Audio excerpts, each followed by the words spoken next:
Bismillahirrahmanirrahim. Assalamualaikum warahmatullahi wabarakatuh.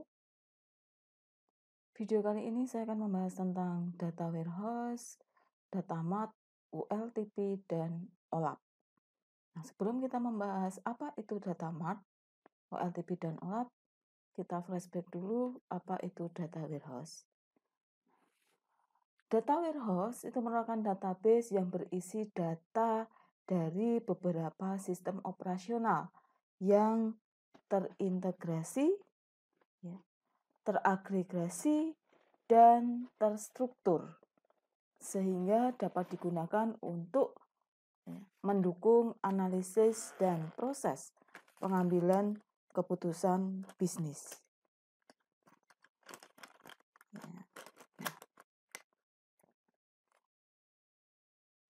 Mengapa kita perlu data warehouse?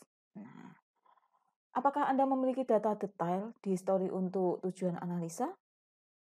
Berapa bulan dari data histori yang diperlukan untuk di-online-kan? Apakah Anda menyimpan level detail yang benar? Apakah Anda dapat menganalisa penjualan untuk tiap produk dari setiap daerah sebelum dan terstruktur dan sesudah struktur pelaporan penjualan di reorganisasi? Nah, data warehouse dibangun untuk tujuan memecahkan persoalan tersebut. Nah, jadi kita menyimpan data dari data operasional, dikumpulkan, kemudian kita upload ke dalam data warehouse, di mana data operasional ini terdiri dari banyak bagian.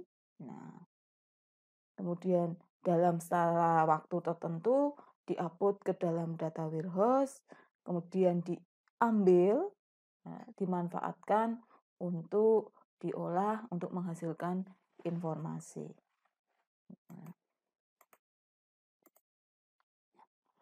Tujuan dari data warehouse adalah untuk mendukung pengambilan keputusan, bukan untuk melaksanakan pemrosesan data transaksi. Nah, data warehouse hanya berisi informasi yang relevan bagi kebutuhan pemakai yang dipakai untuk pengambilan keputusan. Jadi tidak setiap data itu bisa diupdate secara real time di dalam data warehouse. Yang diupdate secara real time itu ada di dalam data operasional. Nah, kumpulan dari data operasional tersebut baru disimpan dalam data warehouse. Nah, sifat data warehouse yang pertama adalah kelompok variabel atau parameter, disebut sebagai dimension, pada online analytical processing atau kita sebut sebagai OLAP. Nah, di dalam data warehouse, data sifatnya adalah multidimensional, yang berarti bahwa banyak lapisan kolom dan baris. Nah, ini berbeda dengan tabel pada model relasional yang hanya berdimensi 2. Nah, kalau di dalam tabel itu kan terdiri dari baris dan kolom saja, jadi 2 dimensi, gitu ya. Di mana untuk baris ya itu terdiri dari field, untuk baris itu rekodnya, kolom itu untuk fieldnya. Tetapi untuk data warehouse sifatnya adalah 3 dimensi, gitu ya. Jadi menampung lebih banyak varian data. Nah, berdasarkan susunan data seperti itu, sangat mudah untuk memperoleh jawaban atas pertanyaan seperti berapa jumlah produk 1 terjual di Jawa Tengah pada tahun ketiga. Berarti dalam hal ini ada 3 buah data yang bisa diambil, gitu ya, atau kita peroleh, yaitu data produk, kemudian data tempat, dan tahun. Data warehouse ya, melihat ke dalam data untuk menemukan informasi. Aktivitas utamanya adalah query atau membaca data, gitu ya. Jadi sekali lagi data yang ada di dalam data warehouse kita ambil sifatnya adalah kita membaca, ya, tidak bisa mengedit. Ya. Aktivitas perubahan atau update hanya terjadi pada saat data di-load. Jadi perubahan datanya itu ya, tidak setiap waktu bisa dilakukan. Jadi akan berubah jika data itu di-load kembali. Materialis view ditambahkan pula sejak generasi Oracle AI ya untuk meningkatkan performa pada saat melakukan agregasi dan summary pada data. Ini hubungannya dengan bagaimana kita mengquery data untuk diambil oleh pengguna. Nah, tidak cukup hanya dengan mengetahui keuntungan yang diperoleh tahun ini, seorang analis juga perlu mengetahui keuntungan pada setiap periode waktu tertentu untuk setiap produk di setiap area geografis tertentu. Nah, seorang analis perlu membandingkan penjumlahan bulan ini dengan bulan yang sama pada tahun sebelumnya. Ya. Jadi dengan memanfaatkan data warehouse, nah, seorang analis itu bisa mengetahui gitu ya, keuntungan tahun lalu itu berapa selama periode waktu tertentu gitu ya, dan di tempat mana atau area geografis mana. Nah, jadi dalam kurun waktu tersebut ada datanya diambil kemudian dianalisis. Nah, data yang diambil itu bisa menjadi bahan untuk membandingkan gitu ya transaksi yang terjadi bulan ini dengan bulan yang sama pada tahun sebelumnya. Apakah mengalami kenaikan atau bahkan mengalami penurunan.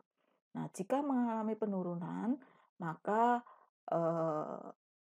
akan dipersiapkan langkah-langkah atau strategi ya, untuk menaikkan jumlah transaksi. Jadi keputusannya itu mengambil langkah atau strategi agar penjualannya naik. Data warehouse membutuhkan desain database yang berbeda. Data warehouse didesain untuk bisa melakukan query dengan cepat. Nah, informasi diturunkan dari data lain atau dilakukan dengan cara rolling up.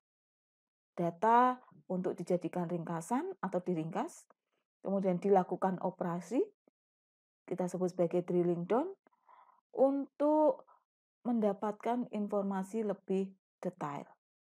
Ya. Atau melihat pola yang menarik atau melihat tren. Ya. Nah, desain yang sesuai adalah dengan menggunakan skema STAR yang diperkenalkan pertama oleh Ralph Kimball. Ya. Nah, pendekatan dimensional pada skema STAR yaitu mengorganisasi data ke dalam tabel fakta dan tabel dimensi. Jadi memasukkan data ke dalam tabel ya, itu tadi yang sudah disediakan oleh data warehouse. Ya.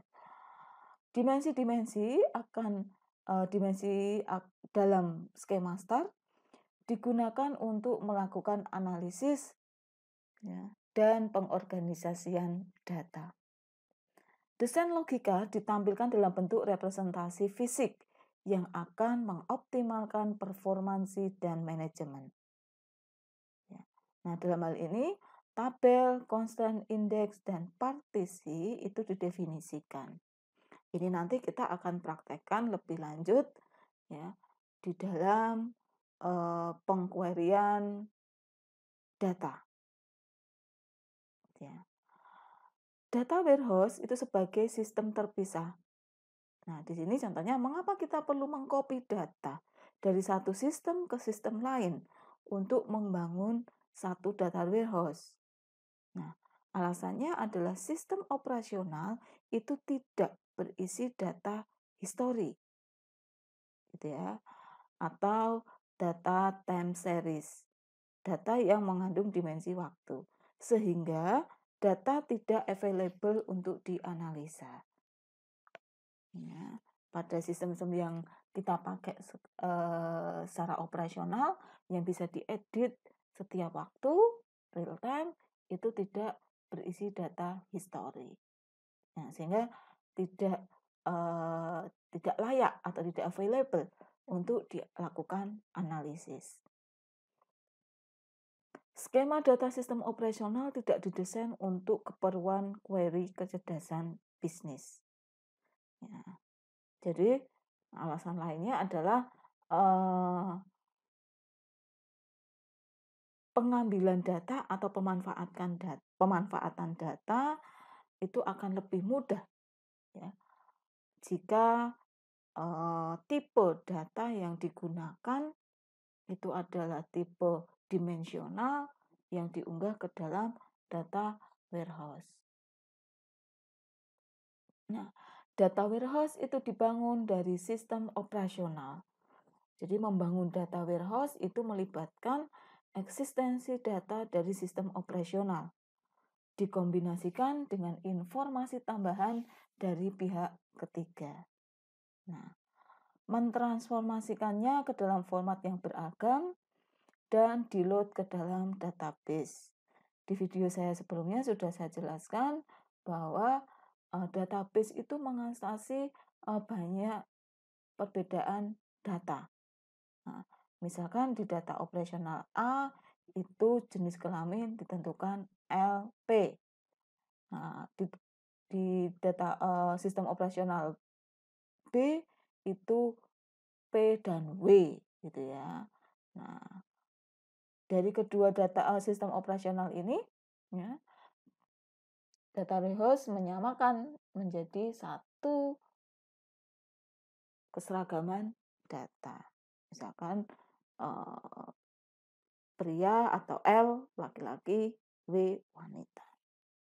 80% waktu digunakan untuk proses ekstrak, transformasi, atau load, yaitu menempatkan data, menulis program untuk eksistensi, memfilter, dan membersihkan data.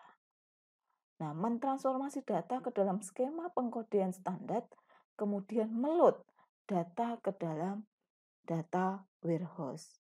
Ya, jadi menempatkan data, menulis program, difilter, bersihkan datanya, transformasi data ke dalam kode standar, kemudian di load. Nah, gambar skemanya seperti ini. Nah, di sini ada data operasional 1, 2, dan juga dipengaruhi oleh sumber data yang lain dari eksternal.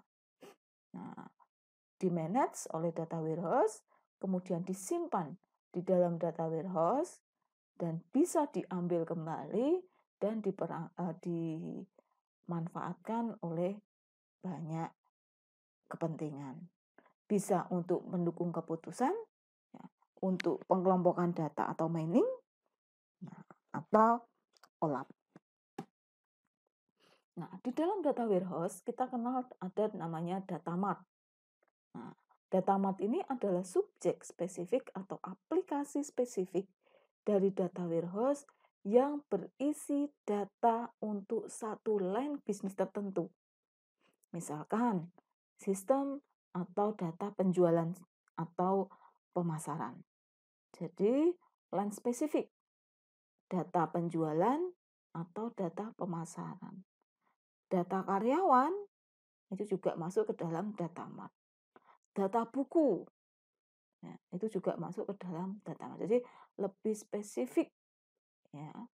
Ruang lingkup data mart itu lebih kecil. Data yang didapatkan dari sumber itu lebih sedikit dan waktu implementasinya juga lebih pendek. Nah, tipe data mart itu bersifat independen atau independent. tergantung dari sumber informasinya. Gitu ya. Sumber informasi untuk data mart yang bersifat dependent adalah data warehouse itu sendiri. Sedangkan yang sifatnya independent jika tidak terdapat dari data warehouse dan data diekstrak secara langsung oleh sistem operasional. Nah, jika digambarkan hubungan antara data warehouse dengan dependent data mart. Nah, ini operation sistemnya, ya, di mana terdiri dari banyak sistem operasional dan pengaruh sistem eksternal lain. Ya. Kemudian di staging, ya, diekstrak, ditransformasi, ditransfer, ya. Kemudian disimpan, ya, di dalam data warehouse. Nah, data warehouse dibagi menjadi kelompok-kelompok kecil, ya, dinamakan data mart.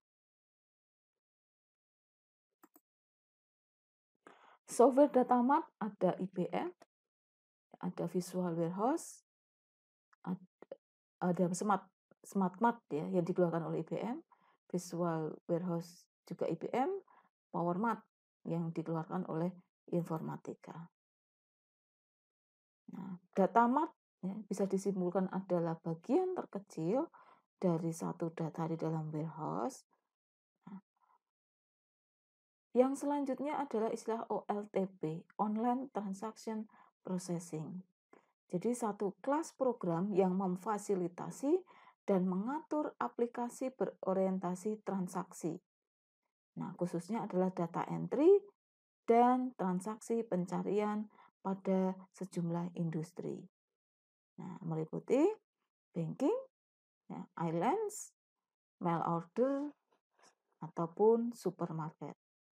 Saya ulangi, di sini adalah satu kelas program yang memfasilitasi dan mengatur aplikasi berorientasi transaksi.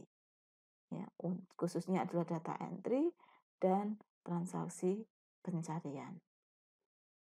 Nah, hubungannya dengan data warehouse, ya, dibandingkan kalau dalam data warehouse didesain untuk menampung query dalam jumlah yang sangat besar. Kalau OLTP hanya mendukung operasi tertentu. Ya. Nah,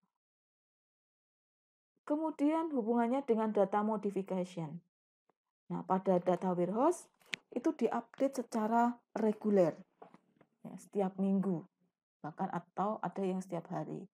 Memakai teknik modifikasi data sehingga user tidak langsung mengupdate ke dalam data warehouse. Jadi mengupdate dulu ke dalam sistem operasional, baru dalam jangka waktu tertentu itu di-upload di dalam data warehouse. Pada ULTP, user melakukan proses update secara rutin atau langsung. Gitu ya.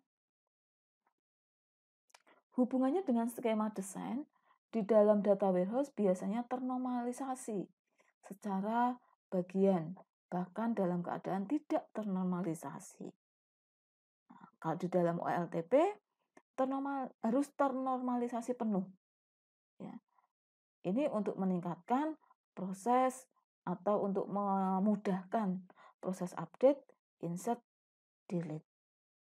Ya. Kemudian hubungannya adalah dengan typical operation. Data warehouse itu menjalankan query yang memproses banyak baris. Yang memproses banyak baris, ratusan atau bahkan miliaran data. Nah, contohnya adalah ini, total penjualan semua customer pada akhir bulan. Nah, kalau hitung satu hari itu ada 1.000 pembeli, nah, dikali 30, nah, berarti berapa puluh ribu ya, yang bisa diproses. Ya. Kalau OLTP hanya mengakses record tertentu, contohnya adalah mencari data order untuk customer tertentu. Jadi untuk typical operation OLTP hanya bisa mengakses bagian record terkecil, ya, bagian record kecil. Tapi kalau data warehouse kita bisa mengambil dalam bentuk ratusan atau miliaran data dalam sekali cari. Historical data. Pada data warehouse menyimpan data selama beberapa bulan atau bahkan tahun. Gitu ya.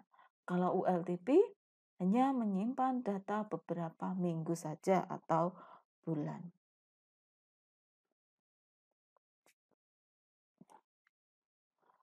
Ada ULTP, ada OLAP, Online Analytical Processing, yaitu suatu jenis pemrosesan yang memanipulasi dan menganalisis data bervolume besar dari berbagai perspektif atau multidimensi. Kita sebut OLAP, ya, seringkali disebut sebagai analisis data multidimensi atau atribut dimensi dan ukuran. Nah, saat ini OLAP lebih sering terdengar dengan istilah BI atau Business Intelligence. Cara untuk menganalisa data perusahaan dengan begitu mudah, yaitu dengan cara drag and drop. Gitu ya. Sehingga data-data tersebut bisa menjadi informasi yang lebih bernilai. Untuk mempermudah Anda mengingat OLAP, ya, adalah Fast Analysis of Share Multidimensional Information atau FASMI, gitu ya. Yang dari fast berarti informasi yang akan dilakukan dengan cepat, gitu ya. Untuk proses data 1 juta transaksi hanya membutuhkan waktu kurang lebih 2,5 menit dengan 10 dimensi dan 3 jenis ukuran. Bayangkan kita mengolah data 1 juta transaksi dengan minimal waktu dengan 10 dimensi dan 3 ukuran jenis. Nah, ini adalah tugasnya OLAP. A-nya adalah analisis, berarti bahwa sistem dapat mencakup bisnis logik dan data analisa strategik yang relevan dengan data-data yang tersedia. S-nya adalah share, bahwa sistem ini diimplementasikan dengan sistem keamanan untuk menjaga kerahasiaan informasi. Gitu ya. Multidimensional, nah, di sini adalah kunci kebutuhan terhadap penggunaan aplikasi OLAP. Nah, setiap aplikasi ini harus mendukung unsur multidimensi. Konsep awalnya adalah tadi, ya, ini adalah data warehouse, jadi datanya adalah data multidimensi. Ya, jadi satu kubus itu bisa memuat banyak data. Informasi adalah semua data yang diturunkan, informasi yang dibutuhkan. Dimanapun dan bagaimanapun data itu haruslah berhubungan dengan aplikasi. Nah, ini adalah yang sering kita pakai, yaitu data 2 dimensi, di mana ada 2 ya, data kota, dan data triwulan. Triwulan 1 untuk kota Kudus 6 juta. Masih triwulan 1 kota Magelang 8.500.000. Ya, Semarang 12.500.000. Ya, bentuk data 2 dimensi seperti ini. Nah, kemampuan dari OLAP itu bisa melakukan konsolidasi, yaitu melibatkan pengelompokan data. Sebagai contohnya adalah kantor-kantor cabang dapat dikelompokkan menurut kota, bahkan provinsi. Transaksi penjualan dapat ditinjau menurut tahun, triwulan, bulan, dan sebagainya. Kadangkala istilah roll up digunakan untuk menyatakan kondisi konsolidasi, gitu ya. Jadi konsolidasi itu melibatkan satu pengelompokan data. Yang jelas data di sini adalah data yang multidimensional. Drill down, ya, satu bentuk yang merupakan kebalikan dari konsolidasi, yang memungkinkan data yang diringkas dijabarkan menjadi data yang lebih detail. Ya. Jadi kayak Anda membuka folder, gitu ya. Misalkan folder mata kuliah. Nah, itu kalau kita drill down, diklik gitu ya, maka akan muncul folder-folder mata kuliah yang lain.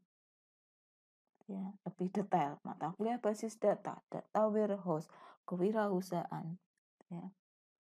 Kemudian istilah slincing dan dissing atau kita kenal sebagai istilah pivot menjabarkan pada kemampuan untuk melihat data dari sudut pandang.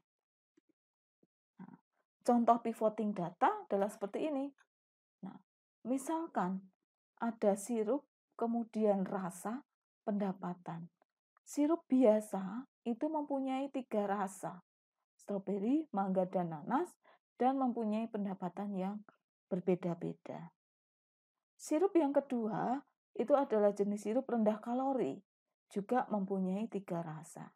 Nah, ketika dipivot, ya, membentuk satu tabel multidimensional, ya, menjadi seperti ini. Ya, ada data sirup dan ada data rasa. Sirup biasa rendah kalori, terus ini adalah rasanya. Dan muncul total. Saya dipahami ya. Jadi pivoting data itu adalah membentuk satu tabel atau satu data menjadi bentuk tabel data multidimension. Software OLAP bisa menggunakan Express Server, PowerPlay, ya, MetaCube, Higget Project. Nah, ini adalah tugas yang harus Anda kerjakan. Silakan Anda cari artikel aplikasi penggunaan data warehouse, data mart, OLAP, dan OLTP. Ya, aplikasi penggunaan data warehouse, data mart, OLAP, dan OLTP. Kemudian berikan ilustrasi dalam aplikasi proses slice and dice, ya, roll up and drill down. Jadi contohnya misalnya tadi roll up atau drill down. Drill down tadi kalau saya contohkan ketika saya membuka satu folder, ya, mata kuliah, maka di dalamnya akan ada mata kuliah yang spesifik. Kalau roll up berarti dari rinci menjadi ke umum, gitu ya. Nah, silakan Anda ilustrasikan aplikasi itu dengan bahasa Anda sendiri. Tugas dikumpulkan maksimal adalah minggu depan. Ya. Demikian presentasi dari saya. Ya, materi yang saya berikan semoga bermanfaat. Assalamualaikum warahmatullahi wabarakatuh.